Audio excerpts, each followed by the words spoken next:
It's a Q&A Friday, and we want to just kind of dive deep into the questions that we've got together over the last week. We've been collecting some things that have popped up and thought it would be really fun to just have a conversation about it today. Each question that comes in, Gretchen will share a little and I'll share a little, and we know that all of you are going to learn from it. So that's what we're going to do today. So to kick us off, we got a question from Amanda that says, how do I know if I'm actually speaking to the right audience or just the one I always assumed I should be targeting? And this is a super common question that I think is really good to dig in on. I mean, Gretchen, I'll let you kind of start with that. Like, what would your response be to Amanda if she showed up on a call with us? Oh, this is a really juicy one. So there's a lot of ways you can go with this. Well, first of all, I would ask Amanda, are you getting sales? Because if you're not getting sales, if sales is a struggle or if lead generation is a struggle, then you are probably not speaking to the right audience. So that would be my first suggestion.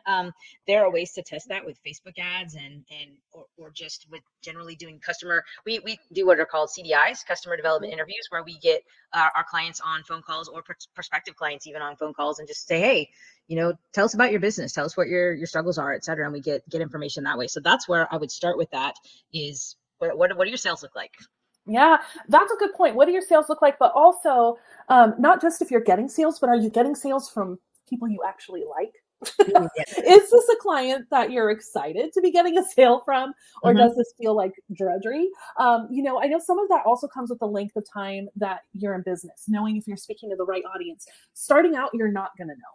So you just have to dive in and be curious and take notes. That's really all you can do. I mean, when we got started way back in 2006 is when we started our business. That's a long freaking time ago, y'all. We used to work with anyone who had a pulse and a paycheck, is what we like to say. We worked with anyone, and we just started kind of supporting as many people as we could, learning from them, seeing what we like to do, and we tracked that. So we would make notes about, hey, we really liked working with this kind of business, or we loved this personality trait of this kind of client. And the longer that we did that, the more we started to kind of notice similarities between our ideal clients, the kind of mindset that they had, the kind of, category of work that they were in, what the niche was that they were in. And so, when it comes to like, just am I having to figure out if I'm guessing who this is or if I'm resonating with who this is? When you start just by tracking that, then you'll be able to really attract those clients that are the right fit. And I would also say, so how do I know if I'm actually speaking to the right audience or just the one I should be targeting? Go ahead, Gretchen. It looks like you have another thought on that. We have a great mini course called Brand Soul that helps answer that question. That Brand Soul exercise does actually give you that information of, is it an audience that you resonate with? Is the language that you're using speaking to that audience? Is it a culture fit? Are you hitting the right pain points? Are you thinking about the right transformation? All of that is covered in that course. And I think that might be a good step in the right direction for you, Amanda. Yeah. And I also think that part of this is if you've been in business a long time, and you already know who your ideal client is, but the half of this question that's most relevant to you is, or is this just the person I should be targeting? If you have made an internal pivot, if you are looking to scale higher and work with higher tier clients or to solve different kinds of problems, then it might not actually mean that you have to find a whole new audience. It really just might mean that you need to go another layer deeper with the audience that you're already serving. So we like to call this kind of the top 3%. If you think about those people that will follow you like a shadow. If you think of Peter Pan, right? His shadow went with him everywhere. If he stopped, the shadow would run right into him. If you think of those kinds of clients, the ones that you've built in your loyal following, those are the ones that you want to figure out how to have that deeper conversation with. And that will allow you to bring out some new offerings. That will allow you to, choose higher tier products to work on with them. So it doesn't always mean that it's not the right audience. It just means that you might need to freshen up the language you're using so that you can actually go a level deeper with them and with what they want. We had another really good question come through this last week. So for this person, they've got a general idea of who the customer is, but what they're trying to figure out is, how do I know what motivates them emotionally? And I nerd out on this stuff because my original major was psychology. So when I was in school, that was like, I was really, I was double majoring in art and psychology because I wanted to get into art therapy. But then I also added a minor in marketing because I really wanted to think about how can I connect with people. And that actually kind of ties into what I was just saying a moment ago. It's about figuring out what is the new language that they want to have. Something that you might be able to do to figure out what motivates them is to do what Gretchen mentioned earlier, customer development interviews. So we like to do this anytime we're trying to come up with a new idea or we're looking to make some kind of pivot in the business, basically reaching out to a handful of your favorite clients and saying, hey, I really value your opinion. I'm coming up with something new. Can I have 20 minutes to chat with you? It's as easy as that. Make a list of anyone you think of that you could have this conversation with, because not all of them are going to have the time or the energy to respond. But the ones who do, just come with a list ready of questions. And you'll figure out as you get into that conversation what they're answering is going to tell you what they're being motivated by. And this is something that you really should consider doing anytime there's a big political shift, economical shift, shift in your brand, right? Because whatever's happening in the world around us is going to massively impact how we're thinking and the emotions that we're having. So we know every 4 years when there's a new person in office that impacts our audience, regardless of who they voted for. Mindset shift because of what's going on. So that means we need to have conversations about it. Or if we are wanting to offer something new, I want to know, how would that make them feel if we did that? What would they be interested in? So that's a really good kind of low barrier to entry way to get feedback on what people are feeling emotionally. Gretchen, how, for somebody who's more left-brained, because I'm clearly the right brain in this group, for someone who's more left-brained, how would you go about kind of figuring out someone's emotions and how customers are really feeling? Yeah, well, first of all, you let the cat out of the bag there, because you said that we were contacting our favorite clients.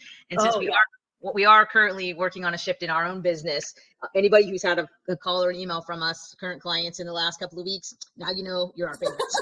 And if you haven't got one and you want to become our favorites, I really love coffee and Gretchen really loves tea. So shoot us a gift card. You're gonna get up that list pretty fast there. Exactly. Yeah. So to answer the question on how to figure out what motivates them emotionally from a left brain perspective, well, of course, I just go to ChatGPT. No, I'm just kidding. What I do, I actually would go back and look at and listen to customer testimonials, and because you're getting it in their words. And if it's video, it's even more impressive, because you're getting body language, you're getting eyebrow raises, you're getting smiles in certain places, so you can kind of really see what lights them up as they're talking about it. We get customer testimonials from a place called Share One. We can drop that link in as a shout out to our friends at Share One. What I'm saying is, with those testimonials, we are specifically asking them questions about the products and services that we work with them on. And so we're getting direct feedback about their experience with that. Yeah. So we're getting that emotional tie-in to know what motivated them to maybe work with us in a certain capacity. What transformation and outcome did they get from that? So it was pretty, that would be my number one go-to for trying to figure out emotion, is what are people actually saying versus on video and also in text testimonials, or even on social media as another good platform for hearing what people are saying about you or your business. Yeah, that's a really good one, because especially if you have an active Facebook group or you have a really highly engaged audience that they're constantly responding to your posts, right? That's a good way to kind of get a pulse on what they're thinking, what they're feeling, what they're talking about. You can also just be a creepy little spy and go to people's own social media pages, right? And see what they are posting about. And that will start to show you also kind of a state of mind. Honestly, that's a good thing to do even before you book your customer development interviews. Like, start seeing what people are talking about and use that to inform the kinds of questions that you want to ask. Even if it doesn't directly correlate, you're going to notice patterns, whether you're left-brained or right-brained, or you're that unicorn in the middle, right? It doesn't matter. You're going to notice some of those patterns, and that will give you clues to the kinds of things you could be asking. Yeah, that's actually one of the things I do regularly is I get on, a lot of our clients come from the LinkedIn space. They're other business owners, so they're very active on LinkedIn. Yeah. I have lists of people in LinkedIn that we've either worked with or that are networking partners of ours, and I follow them and I check in with them, every couple of days, just to see what are they posting, what are they talking about, because that also helps to shift. Like when AI came out and everybody started talking about AI, I was paying attention to which one of the people in our network are talking about AI and which ones are not talking about AI, and what are they saying about it and how do they feel about it, and all of that stuff. And it's literally just running your fingertips. And if you know how to use those tools and how to navigate through, you can get that information relatively quickly on social media. And I think that kind of ties into the next question that came in for us too. Is it normal to feel like my audience has shifted over time? And how do I know when it's time to update my avatar? First of all, it's completely normal for your audience to shift over time. And if you think about just kind of your own growth as a business leader, as a human, as a husband or a wife, whatever you are, right? Like your mindset changes, the experiences that you've been through change your mind. Your audience is doing the exact same thing. They're going through their own personal experiences, and it is natural for that to shift over time. And you'll know it's time to shift your avatar when you're not making sales, you're having a really difficult time communicating with your audience, you're feeling frustrated consistently without outside forces happening, right? Like you recognize that the frustration is coming from, I know I'm not reaching them. And so there's two parts to that. That could mean that the audience has shifted, and that could mean that your language needs to shift. So that's where you have to kind of do that internal process we were just talking about a few minutes ago of like going through and reviewing your content, making sure it's up to date, even potentially doing, some interviews with people to figure that out. But I think the bigger thing is when you mentally have outgrown, what you've been teaching and training on, then that's where you tap into that top 3% and you start to try and attract more of that audience. And so you can do that by actually updating the language on your site. Start offering some free workshops or trainings where people can hear what you're interested in now. Things like that, I think, go a really long way toward helping you figure out, okay, does the whole audience need to shift, or is it just my messaging? Because more often than not, it is the messaging. But that, I think, will give you some real clues. What are your thoughts around that, Gretchen? I think it's definitely normal for the audience to shift over time. I think you said it earlier. It's not necessarily that you're shifting away from your current audience. Your growth and development matures, and that means your audience also matures with you. When you think about first starting out in business, like when we did, a lot of our clients in the very beginning were businesses that were also kind of in the beginning stages as well. Right. And so, we were working with people who were kind of at the same level that we were in terms of revenue and where they were at in their business, number of years in business, and so on. And a lot of them were just, in that getting started stage, just like we were. And then over time that started to shift, and we were working, our business grew, we had matured, we were making a lot more money, and we had more team involved, and we were growing. And so when we reached that point, the audience that we serve, we could now serve people in that capacity because we've been there, we've experienced it, we had knowledge behind that. And so our audience shifted, but that doesn't mean we still couldn't reach and still couldn't work with the people that we started with in the very beginning.